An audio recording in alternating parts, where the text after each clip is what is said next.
Finishing section 1.1 today, sequences and convergence.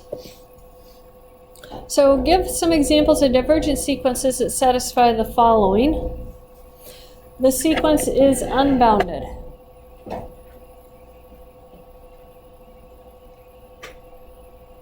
We talked last time about bounded, so what would an unbounded sequence look like? It keeps on going. So maybe we could write it an equals to n. That would work, right? Keeps on getting bigger and bigger and bigger. How about a bounded sequence which is not convergent?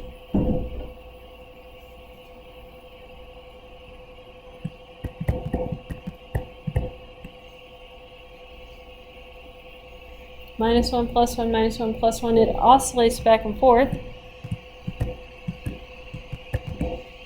So a bounded sequence that doesn't converge. In each case above, where does the definition of convergence break down?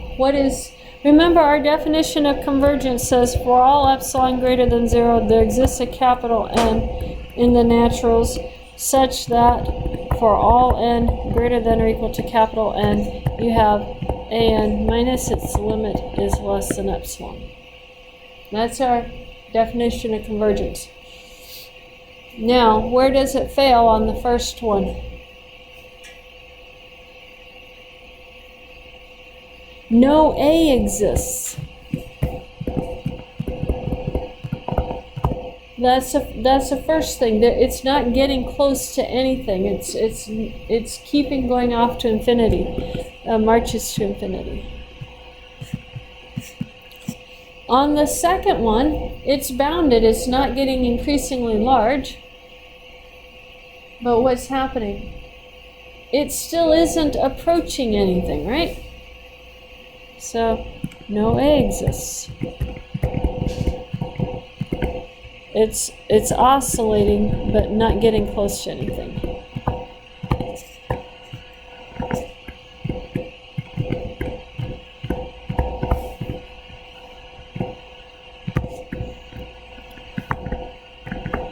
So what we're going to do is we're going to notice that if we have a bounded sequence, if we have a convergent sequence, it has to be bounded.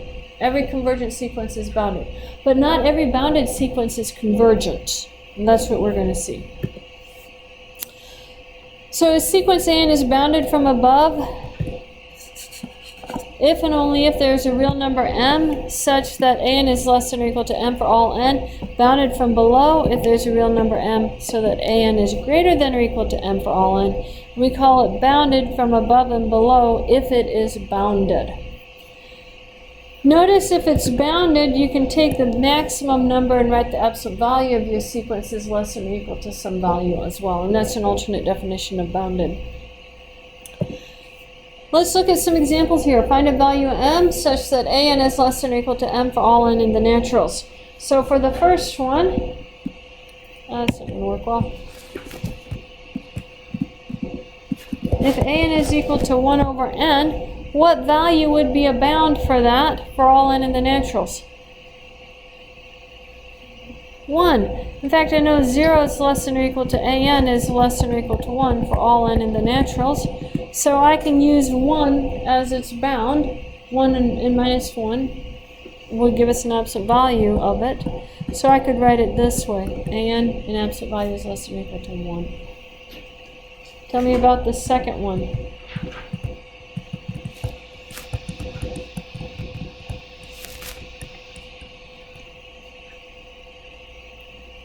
What would be something that is, we'll start with smaller. What is AN bigger than for all n?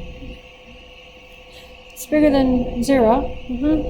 Because, well, let's double check that. It could be 0 because if n is 1, then you have 1 minus 1 gives you 0. If n is 2, then it's going to be positive 2. If it's 3, it's back down to 0. So 0 could be our low value. 1. So here again, I could go with the absolute value is less than or equal to 1. That would work in that case as well. Let's look at the last one.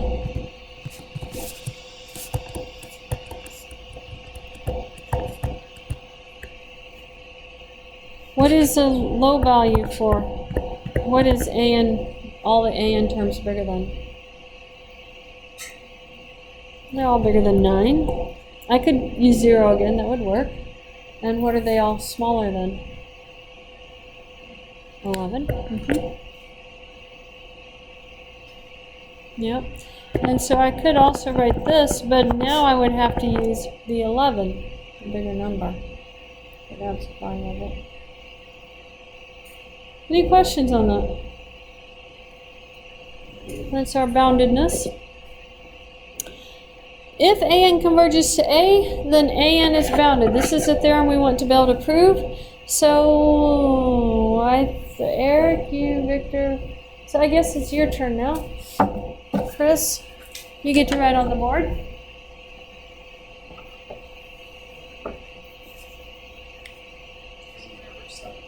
And probably this side will be easier. You have to triple them. What's the first thing that puts you right on the board? Yeah, yep, fixable.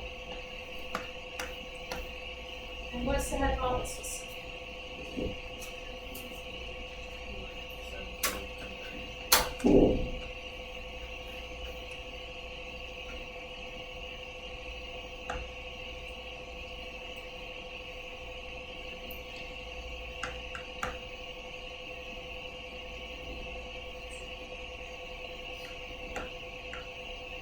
So let an converge to A. We're trying to show it's bounded. How did we go through that process in the last example? How did we find those numbers? Plugged in values for n. So it's going to work so well for us here.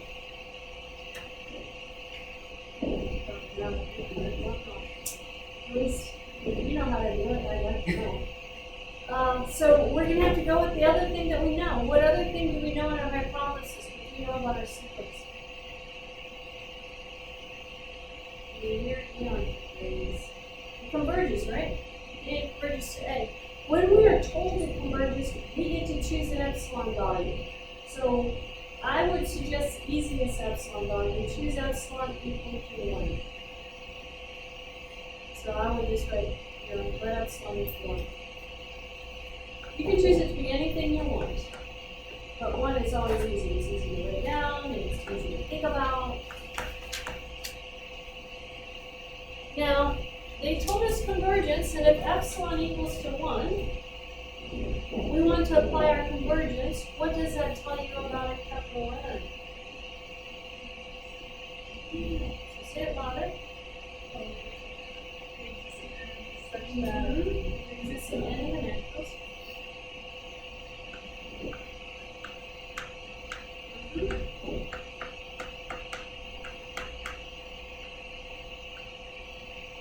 The L is similar. No, that is. There exists a what?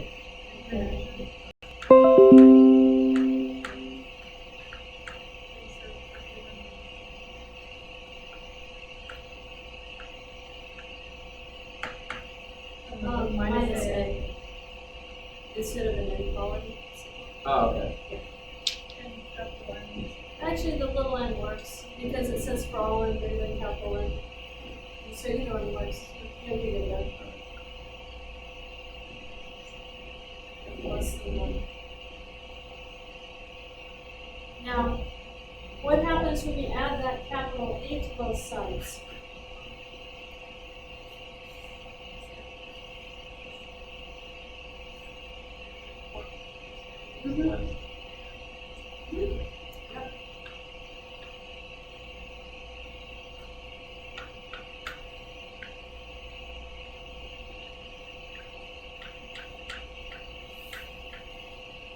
And that's for all the n's bigger than or equal to this capital N.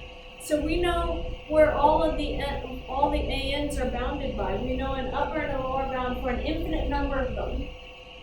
We just have to figure out the first finite number of them. Okay? So what we're going to do is we're going to let m be equal to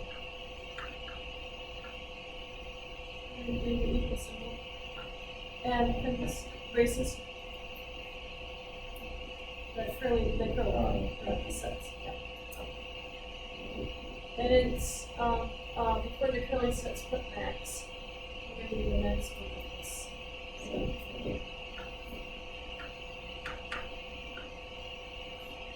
and it's gonna be A1, A2, all the way up to A capital F minus 1. These are lowercase letters. The uppercase is letters.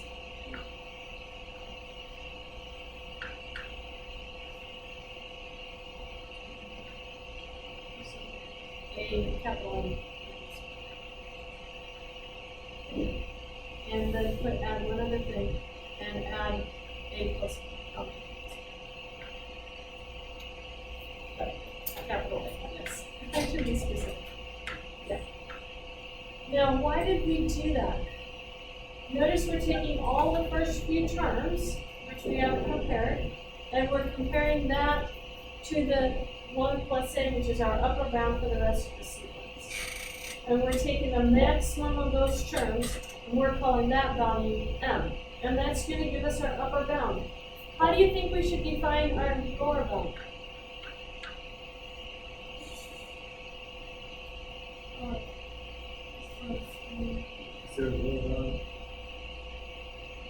Yeah. We're going to choose the smallest of this set right here instead of the maximum of this set. If we choose the minimum of that set and we change this to A minus 1, then we'll have our lower bound, right? So does that? Yeah, so we'll call it, give it another name. What should Chris call it? Oh, we have an We have it. Yes. Oh, it is, okay. You guys took too long.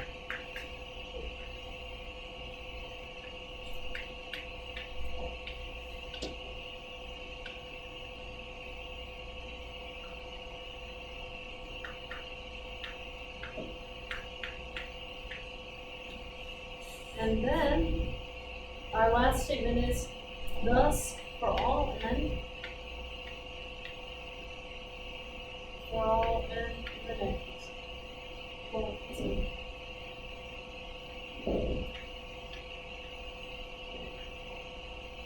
D is less than or equal to an, is less than or equal to Less than. less than or equal to.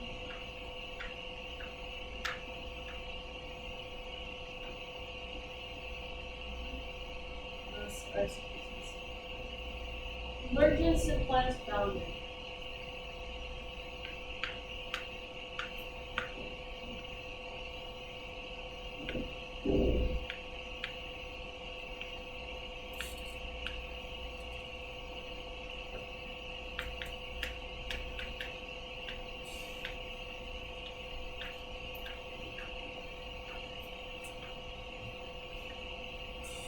Any questions on that?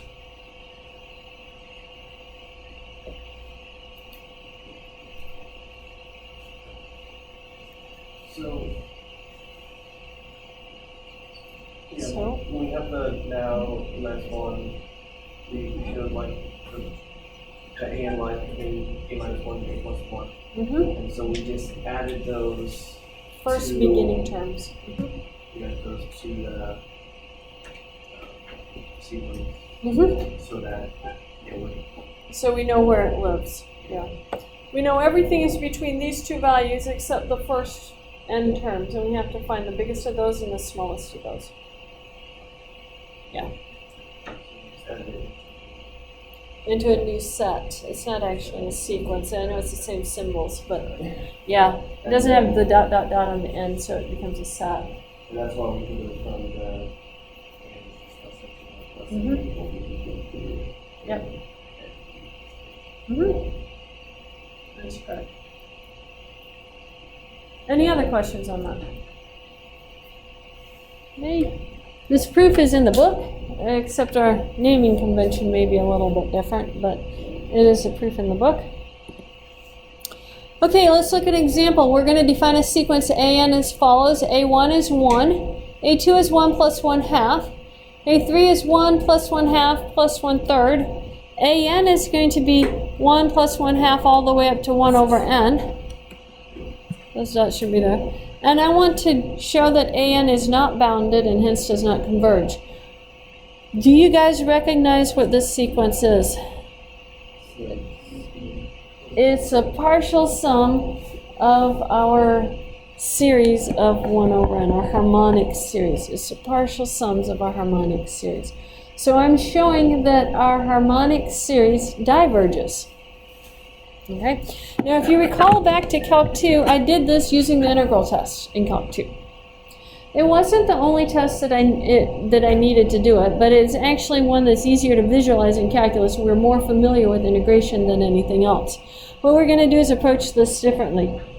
I am going to look at these terms, 2 to the n minus 1. Yeah, that's how many of them there are. It goes up by a multiple of 2 each time. So 2 to the n minus 1 times 1 over 2 to the n. Now tell me about each of these. What is 2 into 4? 2, 4 into 8. Okay. So that's equal to 1 plus 1/2 plus 1/2 plus 1/2 plus 1/2. How many 1/2s do we have here? If I had stopped at this one, this is 2 to the 2nd power right here.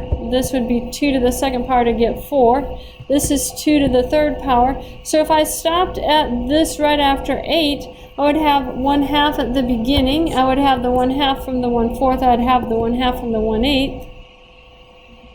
Yeah, it's going to be n of them. So it's 1 plus n times 1/2. So a2 to the n is bigger than or equal to 1 plus n over 2. What happens as n goes to infinity?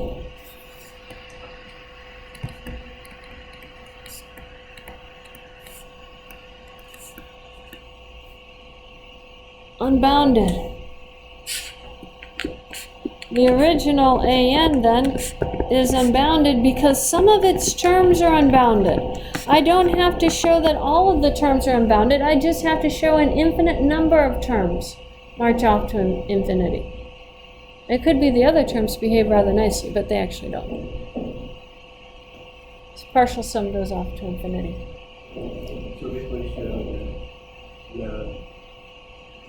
something that was less than goes. The greater than goes. Yep. That's our squeeze theorem. Well, sort of a squeeze theorem. We actually, depends on which time you took the Calculus 2 class as to whether I actually had time to do it, but I show you that a rearrangement of our harmonic series converges to any value you want to make it converge to, using this type of idea, except I rearrange it. I group all the powers of 2 together, and that's how I do my rearrangement on it, and I get it to converge to a different value. But I don't always have time in Calculus 2 to get that, so you may or may not have seen it. Okay, its sequence an is said to be convergent if and only if there is a real number a such that an converges to a. Duh, that makes sense. Here is the whole point of all of this. If an is not convergent, it is said to be divergent. Divergent doesn't necessarily mean infinite limit. Divergent means does not converge. That's our notation that we're using. Usually in calculus, when we said something was divergent, we meant it went off to plus or minus infinity. But that is not what we're looking for here. We simply mean the limit does not exist. Divergent means the limit does not exist. And in calculus, when we said the limit didn't exist, when it bounced around and didn't go to anything, but it was finite, we just wrote D and E for it. But we're going to call that divergent here. Okay, so we have an example. Suppose that an converges to a, bn converges to a, and an is less than or equal to cn is less than or equal to bn for all n. Prove that cn converges to a. I guess it's your turn, Sarah. You can erase this over here, you can use a board over here, it doesn't matter which one.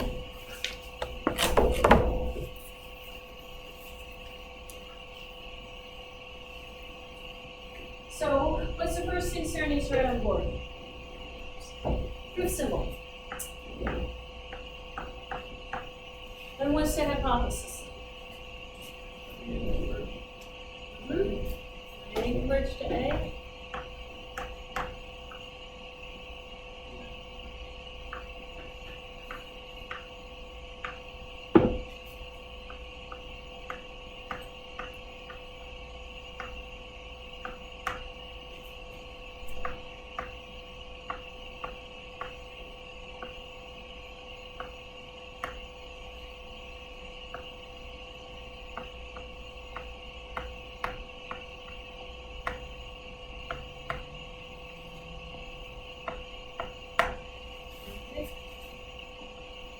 And what we want to do is show that CN converges to A. How do we prove that something converges? What is our next step?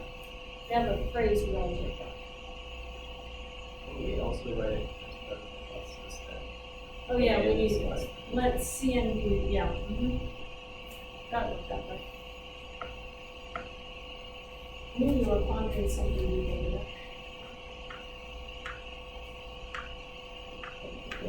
there. You can put little e's in. After all, lower And end. down for all of them.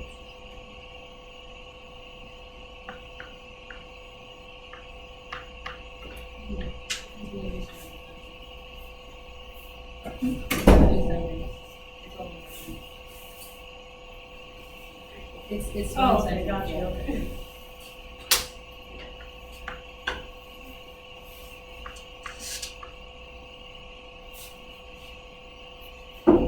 Okay, now this sentence. There we go. Then what's the next sentence?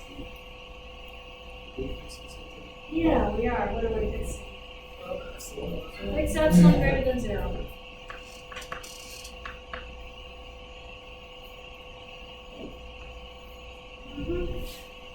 Now, what we have to do is we have to get our capital N's, right? So, since AN converges to A,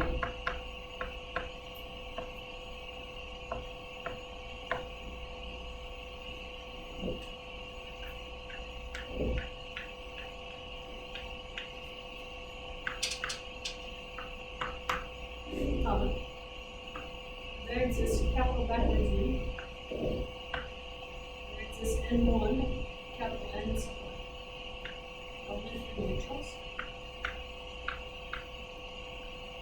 Such that following greater than or equal to capital N, greater than or equal to capital N. We have, and what do we have first?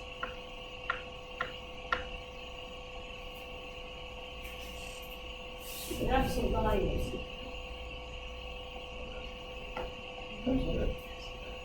Absolute value A sub n minus A. Top, little more missing.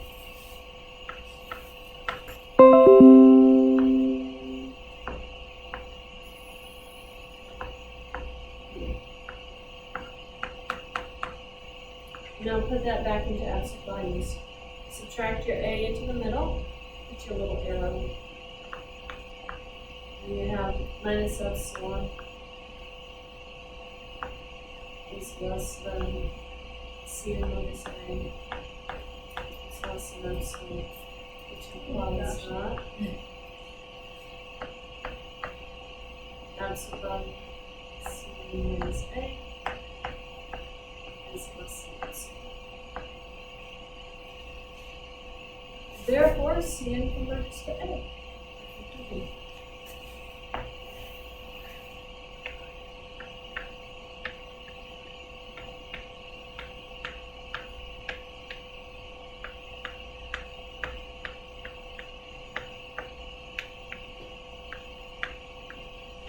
This is the last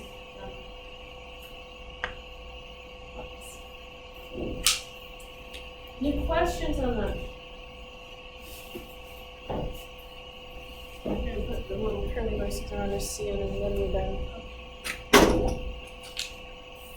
Yeah. Stop getting less than equal to from line after hence to line below. Okay, because these were strict inequalities. So we just took the strict inequalities down there. If they hadn't been, then we would have put the or equal to on it.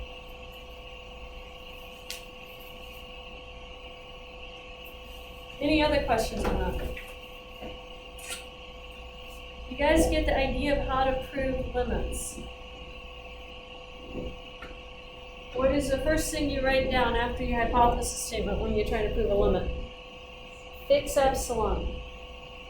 And then you have to give me a formula to choose epsilon. That formula usually will have an n in it. How come I didn't have a formula to choose epsilon in this one? We were given that each of the series converged already. So when you're given convergence for something in the problem, you're not going to have a formula for the ends. If you're trying to prove convergence, and you don't know anything, you're going to get a formula for n. Does that make sense to you guys? There will be cases that you'll say there exists an n when I write it down. Then there are other cases you have to tell me what n equals to. The cases you have to tell me what n equals to happen when I give you a formula for an. I'd say an equals 1 over n, or like we did last time, 2n over 3n plus 1. In those cases, you have to calculate your capital N. Your capital N is going to be a function of epsilon. It will depend on epsilon. When I don't give you what an equals to, when I tell you an converges, then you say there exists an n, and you'll use that n to come up with your final answer. There is one other part that we didn't put in here, and I'm going to sneak it in. It's a nuance now, that I'm going to change just a little bit. Notice we had two sequences happening right here, and I have an n1, n2 here, and we have an n1 right here. What I need to say down here, this a minus epsilon less than an, cn, and bn, this holds only when these n's are bigger than the maximum of n1 or n2. Because it might not work for the bn terms if n2 is 1,000 and n1 is 100. So I need to know that they're both bigger far enough down the line. So what we're going to do is put right here, I'm going to move your hence out a little bit. Hence, for all n greater than or equal to the max of n1 and n2. It has to be bigger than the maximum. Yeah, they both have to work. And we know it works for everything bigger than n1 for the A and for everything bigger than the n2 for the B. So I choose the maximum of those, and it's going to work for everything in the end of it. So whenever you have multiple n's, you always choose the maximum of those n's to your changes. Any questions on that? Okay, we are done early today. Let's make up for being done late last time.